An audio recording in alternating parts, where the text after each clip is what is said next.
বন্ধুরা, তোমার সবাইকে জানাই পিএন এডুকেশনে স্বাগত।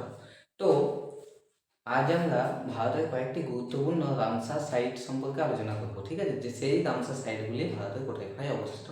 আমরা জানি যে রামসার সাইট বলতে জলাভূমি সংরক্ষণ বোঝায়, বা যে জলাভূমিকে সংরক্ষণ করা হয় সেগুলিকেই আমরা রামসার সাইট বলি। তো ভারতের বিভিন্ন গুরুত্বপূর্ণ রামসার সাইট কোনগুলি সেগুলাই আজকে আমরা জেনে নেব।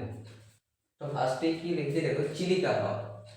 চিলিকা হ্রদ হচ্ছে এই যে হ্রদটি, এটি উড়িষ্যাতে অবস্থিত। ঠিক আছে, এটি হচ্ছে উড়িষ্যাতে অবস্থিত। উড়িষ্যাতে এই রামসার সাইটটি অবস্থিত। এবং এই যে চিলিকা হ্রদ, এই চিলিকা হ্রদটি ভারতের প্রথম রামসার সাইট। ঠিক আছে, এটা হচ্ছে ভারতের প্রথম রামসার সাইট হলো। এরপরে কি আছে, সুন্দরবন জলাভূমি। নামটা দেখেই বুঝতে পারছো, সুন্দরবন জলাভূমি।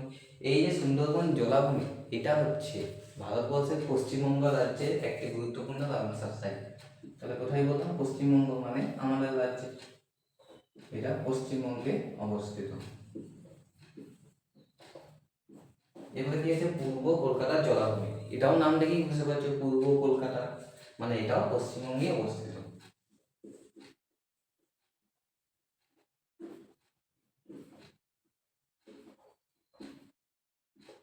হলো, আচ্ছা পশ্চিমবঙ্গ, ঠিক আছে, পশ্চিমবঙ্গ রাজ্যে অবস্থিত। এবার কি, লোকটাক হ্রদ। লোকটাক হ্রদ ভারতের একটি অতি গুরুত্বপূর্ণ রামসার সাইট এবং এটি অবস্থিত মণিপুরে। ঠিক আছে,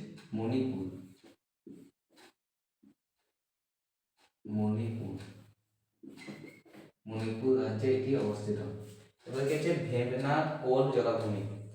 এই ভেম্বনাড কোল জলাভূমি যে রামসার সাইটটি বা জলাভূমিটি, সেটি আছে কেরল রাজ্যে। ঠিক আছে, কেরল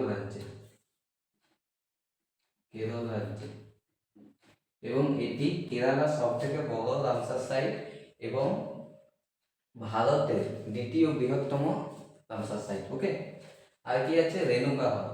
রেণুকা হ্রদ রামসার সাইটটি হিমাচল প্রদেশে অবস্থিত। কোথায়, হিমাচল